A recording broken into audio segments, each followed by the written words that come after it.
Sentejn ilu kienet il-kirxa, issa huwa il-mument tal-mazzit. Qed nitkellmu dwar dan il-prodott tradizzjonali Malti li l-biċċerija pubblika se terġa' tintroduċih u se naraw kif b'din l-intervista ras imbras mad-direttur ġenerali tal-biċċerija pubblika Stefan Kakija. Grazzi tal-li ġejt tal-programm. Grazzi tal-istedina tagħkom u grazzi tal-li din nifukaw appuntu fuq dan il-prodott ġdid imma tradizzjonali fl-istess ħin. Mela, spjega li għenet il-qudaq xejn mill-bażiku, le?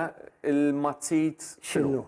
Mela, l-mazzit huwa salzetta tradizzjonali li l-bażi tagħha huwa d-demm imma li tinkludi wkoll numru ta' ingredienti oħrajn. Tmur lura mijiet ta' snin f'Malta, fil-fatt li qdem referenza li għandna hija għal fi żmien minn Aġuż de Soldanis, imma il-kelma nifissa l-kelma mazzit ġejja mill-Grik ajmazzid li hija salzetta simili fil-fatt li magħmula mid-demm li kienet tiġi prodotta fi żmien l-Imperu Bizantin u hemm referenza tagħha li hija appuntu f'dan l-Imperu. Il-probabbiltà allura milli qed tgħid li daħlet Malta minn postijiet oħrajn. Ekku, daħlet Malta aktarx fil-Medjuevu imma m'għandniex provi minn dak iż-żmien dokumentati għall-inqas ġeħli fil-kelma nnifisha li huwa interessanti huwa li l-kelma fiha nnifisha meta għandek salzettiet ngħidulhom hekk simili fl-Ewropa fil-Italja jissejħu b'ismijiet differenti. Pereżempju ġewwa l-Italja jissejjaħ sanguinaccio. Ovvjament fil-kelma mazzit m'hemmx referenza d-demm imma sanguinaccio. Le, sanguinaccio hemm. Fil-verità hemm anke fil-kelma mazzita ġejja mill-kelma ajma bil-Grik. Ajma li tfisser appuntu demm u allura hija il-prodott li huwa magħmul mid-demm. Aħna t-salzett normalment nassoċjawh mal-laħam. Ekku, imma l-mazzit ma fiex laħam. Eżatt, di xejn kurjuża. U fil-fatt it-salzetta qegħdin ngħidu żied għall-forma tal-oġġett u l-uniku ħaġa komuni li hemm bejn il-mazzit u t-salzett hija appuntu l-casing. Il-casing li jkun magħmul ovvjament mill-intestini tal-annimali li wara li jitnattfu ġifieri b'mod iġeniku u jkunu trattati ġifieri anke permezz tal-UV fil-kastana biex nelunaw kwalunkwe forma ta' kontaminazzjoni, u mbagħad ikun jista' jintuża biex wara li jimtela id-demm ġifieri aw jiddaħħal id-demm flimkien mal-bqija tat-taħlita u ovvjament tiġi formata l-mazzit. Xi ħaġa dal-filmati ħankun nitkellmu dwarhom minn ftit taħin ieħor, imma il-Malti jgħid fl-aħħar tal-mazzit tas-sib żbiba fuq fil-fatt il-mazzit meta qegħdin ngħidu l-mazzit għandek qegħdin ngħidu allura di salsetta bażi tad-demm li madwar 50% plus or minus percentaġġ żgħir huwa magħmul mid-demm jew tal-majjal jew tal-loġol żgħir, żagħżugħ, barri żagħżugħ, jiġri taħt is-sentejn.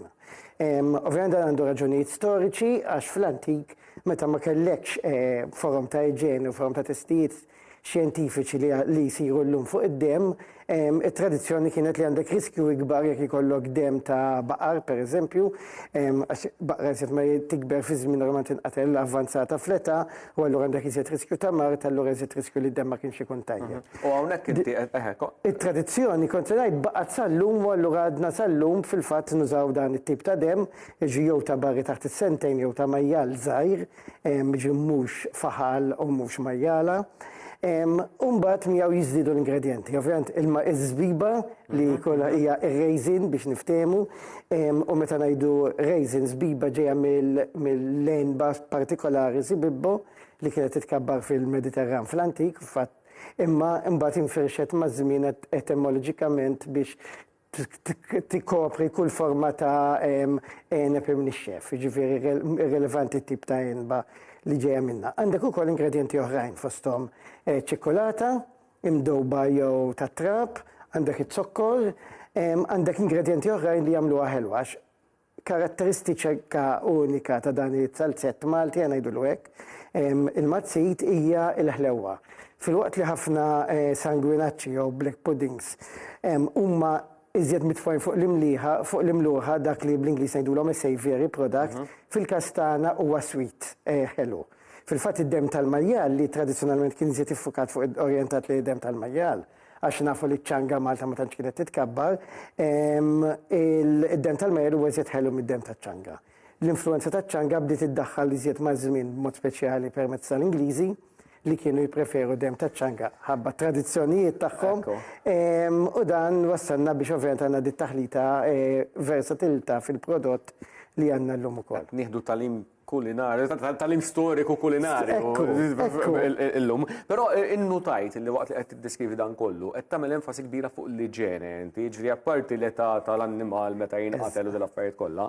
L-ewwel nett, għaliex kien inqata'? Mela, hemm liġene involuta fiha? Hemm liġene involuta. Fil-fatt jekk inti tmur lura metodoloġija numru ftit ta' snin ġew 20-30 sen ilu, id-dem kien jinġabar permezz ta' barmil jew kontenitur simili li jintefa' taħt il-karkassa u d-dem jaqa' bil-gravità fih. Dik ma kienx iġenika għax ovvjament id-dem qed jiġi f'kuntatt mal-arja, għandek ir-riskju meta id-dem joħroġ minn mal-karkassa qed jitħammeġ jiġifieri mal-ġilda tal-annimal innifsu u allura wieħed irid jevita. Fi madwar qisu sentejn ilu bdejna nagħmlu l-investiment, l-ewwel minna perjodu ta' trials biex inkunu nistgħu niġbru d-dem mod iġeniku, trials kienu suċċess. Wara tant qabdet id-domanda li saħħaħna l-investiment, ftit ġimgħat ilu wkoll inawgurajna impjant ekku dak il-faċilità li rajna fil-filmat illi permezz tiegħu huwa Mazzit Production Plant għaliex għax id-dem joħroġ mela, id-dem qed jinġabar b'mod iġeniku. Tant qed jinġabar b'mod iġeniku li t-testijiet ċjentifiċi li għamilna fuqu juri li fi żmien ġimgħa id-dem mhux proċessati, ġifieri mhux qed ngħid il-mazzita issa, d-dem raw biex ngħidlek. Ġimgħa jibqa' tajjeb biex jiġi utilizzat, jibqa' tajjeb biex jiġi konsumat. Mentri fuq livell internazzjonali l-medja hija 3 ijiem. U da juri l-livell ta' iġene fil-mod kif jgħid jinġabar id-dem. Id-dem jinġabar letteralment jiġi vakumjat minn ġol annimal, jgħaddi għal tank b'mod mekkaniku. Għal-kontrattu dak li jsir l-Italja, per eżempju, fejn jżidlu citric acid. Fil-kastana qegħdin inħaltuh b'mod mekkaniku biex ma nżidulux additives oħrajn ħalli jibqa' fil-forma kif kien jinġabar tradizzjonalment biex ngħidlek mingħajr iżida ta' kimiċi. Allura jkun iżjed ġenwin imma fl-istess ħin b'mod iġeniku jiġi ppumpjat u mbagħad għal-ġol boros, rejna l-boros anke fil-filmat, ftit tal-ħin ilu u mbagħad dawk imorru fil-Mazzit Production Plant li għandna l-impjant appuntu fil-biċċerija pubblika biex għal skopijiet ta' negozju partijiet terzi u s'issa diġà għandna 3 min-nies li din fil-fatt. Tnejn minnhom huma raħħala u wieħed għandu ħanut tal-laħam. Di importanti nkunu nafu l-annimali minn fejn huma ġejjin ukoll, ġifieri l-oriġini tagħhom min qed jieħu ħsiebhom, min qed jalifhom. Ekku, l-annimali huma oriġinarji f'Malta biex ngħidlek. Allura meta qegħdin ngħidu oriġinarji f'Malta huma sottoposti għal reġim regolatorju nazzjonali li inkludi mhux biss ir-reġistrazzjoni tal-annimal ma' twelid, imma wkoll numru ta' spezzjonijiet, testijiet dwar iġene u dwar prattiċi tajbin ta' biosigurtà fuq il-farm, u mbagħad meta jinġib l-annimal fil-biċċerija niżguraw pereżempju il-benessri tal-annimal waqt it-trasport, il-benessri tal-annimal fil-biċċerija minn barra għaliex għax dak kollu huwa importanti jikkontribwixxi għall kwalità tal-prodott. Kemm jekk huwa laħam, kemm jekk huwa dem, għax jekk l-annimal ikun stressjat, ovvjament il-kwalità tal-prodott se tonqos u iħalli toma ħażina fil-prodott. U allura nenfasizzaw mhux biss l-iġene fuq il-farm, l-iġene waqt it-trasport u l-iġene fil-biċċerija ma l-benessri tal-annimal kemm għal raġunijiet intrinsiċi ħabba l-annimal innifsu għax ovvjament ma nixtiequx naraw l-annimali bagħti.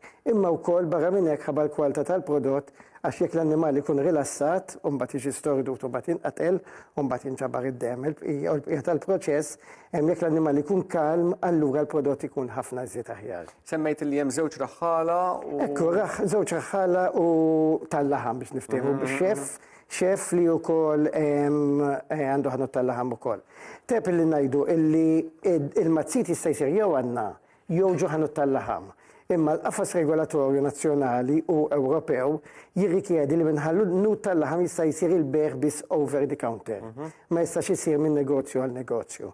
Mentri jekk ikollok impjant bħal manna aħna id-dedikat li jirrikjedi investiment, per eżempju, jirrikjedi changing facilities, li dak li jkun jidħol, jibiddel, jgħaddi minn żewġ tikmamar differenti, mbagħad jissanitizza ruħu fost l-oħrajn, per eżempju, il-boots, jiddiżinfetta idejh, ma jkunx hemm taħlita bejn sezzjoni oħra tal-impjanti. kif konna fi żmien il-Covid biex niftehmu. Għalina il-Covid kien qabel waqt u wara. Ħabba raġunijiet ta' kontaminazzjoni, ġi l-istess proċessi baqgħu għaddejjin kif kienu jsiru qabel ukoll. U allura dan l-investiment fl-impjant ħafna drabi għal skopijiet ta' negozju mhux fattibbli li jsir minn individwu li ora ħajkollu impjant prattikament ħajkun jużah ftit sigħat fil-ġimgħa u allura dak kien ir-raġuni għaliex aħna minna dal-impjant. Ċentralizzat. Ċentralizzat dak li jkun jista' jiġi għandna jutilizzat. Il-katina jekk qed tifhem tajjeb hija din, ejja nispjegaw ftit. Ġifieri mir-raħħal li qed jiġi għandkom bl-annimali tiegħu, bil-bejjem tiegħu, isir dak li għandu jsir joħorġu l-prodotti li għandhom joħorġu mill-laħam sad-dem il-kirxa. Id-dem jinġi fil-impjant dedikat, fil-parti l-impjant dedikata, fil-biċċerija pubblika, jiddaħlu l-ingredienti, hemm proċess dettaljat ħafna ta' traċċabilità. Per eżempju, semmejna il-kirx, semmejna żbib, semmejna il-casing, semmejna ċikkolata, nsejna l-basal ta' Malta abjad. Kull wieħed minn dawn irid jiġi ġo pakkett is-siġillat b'numru ta' traċċabilità mill-impjant fejn jkun sar, u mbagħad hemmhekk biss jista' jintuża fit-taħlita u allura aħna bħala biċċerija se nistgħu niggarantixxu wkoll il-kwalità tal-prodott li qed toħroġ. U l-prodott finali fejn qed imur? Il-prodott finali mbagħad wara li jsiru lu testijiet neċessarji jiġi mkessar u mbagħad jiġi pakkjat u mbagħad imur jew fi ħwienet jew għand tal-laħam stess, numru ta' impjanti tal-laħam illi qegħdin jixtru flok jipproduċu huma jixtru minn għand daw il-persuni li jutilizzaw l-impjant tagħna. Il-biċċerija pubblika qed tieħdu dan l-isem le qegħdin titlu għal dawn il-proġetti tieħdu inizjattivi ġodda, qed tagħmluh mod strateġiku, kont se ngħidlek qiskom qed tagħmluh imma jidher ċar qed tagħmluh mod strateġiku. Huwa mod strateġiku. Mela, aħna nemmnu illi s-suq lokali l qed nisimgħu ħafna bl-isfidi li l-bidja lokalment qed tiffaċċja. Minħabba mod partikolari minħabba d-daqs ċokon tagħha. Għandek ukoll tradizzjoni, forsi n-nies li jiftakru x'kien isir dari fil-biċċerija forsi mhumiex familjari daqshekk mal-investimenti li saru matul is-snin biex jitjieb il-proċess u biex ikollna prodott daqshekk mhux aħjar minn ta' pajjiżi oħra. Allura b'mod strateġiku issa qegħdin ninvestu biex noħolqu swieq ġodda, niċċ ġodda l-raħħala l-produtturi lokali biex ikun hemm valur miżjud. Meta nsemmu prodotti tradizzjonali bħal mazzit, il-kirxa u prodotti oħrajn jenna fil-każ taċ-ċangam l-animelli, pereżempju, prodotti ħorżajr. Għandek it-salset tal-Malti li din ukoll bħalissa fil-proċess biex anke naslu eventwalment ukoll għal rikonoxximent fuq livell Ewropew bħala prodott tradizzjonali stess bħal mazzit, eċċetera. Id-din najnu l-setturi biex joħolqu dawn in-niċeċ u niprovdulhom il-faċilitajiet biex dawn in-niċeċ ikunu jistgħu jiġu sfruttati, allura aħna nagħmlu l-investiment biex il-proċessuri żgħar li ma jfilħux jagħmlu huma ikunu jistgħu jutilizzaw l-investimenti tagħna. Jutilizzaw l-faċilitajiet tagħna u jilħqu s-suq li sallum kien mitluf jew ma stax jitlaħaq. Imma s-suq Malti qed titkellem dwaru, hemm fil-verità hemm ċans li xi darba b'daw il-prodotti Malta, il-raħħal Malti, il-produttur Malti jibda jimraħ barra? Iva, dak huwa l-pass li jmiss. Sissa qegħdin noħolqu biex naslu għas-suq lokali. In-niċċa l-ewwel netta huwa prodott tradizzjonali Malti, l-ewwel li jrid jiġi konsumat u nikkonvinċu lil Maltin bil-valur ta' dan il-prodott. U qegħdin nagħmluh billi niskopru mill-ġdida u l-prodotti kienu intilfu jew kważi se jintilfu, natuhom ħajja ġdida, inwaslhom il-pubbliku Malti u mbagħad wara il-pass li jmiss nilħqu swieq barra minn xtutna. Ġifieri t-tir tagħkom hemm qiegħed. Hemmhekk qiegħed u diġà bdejna naħdmu fuqu il-fatt li semmejna pereżempju iktar kmieni fil-każ tal-mazzitax li qegħdin avvanzati fih. Minħanut tal-laħam ma jistax isir esportazzjoni. Mill-impjant tagħna bil-permess li għandna jista' jsir li issa la għandek it-timbru jgħidulu l-oval mark jew il-health mark. Permezz tiegħu jista' l-prodott il-mazzit issa jista' jiġi esportat. U fil-verità ta' minn ngħidu wkoll li tard is-sena l-oħra kif konna qegħdin wasalna konna diġà bdejna trails fil-verità b'dan l-impjant semmaw bina anka minnaħa per eżempju tal-Michelin Guide ġew għamlunna intervista u feature fuq dal-prodott għax qegħdin jaraw ukoll il-potenzjal mhux biss lokali imma anka fuq livell internazzjonali ta' daw il-prodotti u l-kwalità li rnexxinna nilħqu aħna. Interessanti ferm.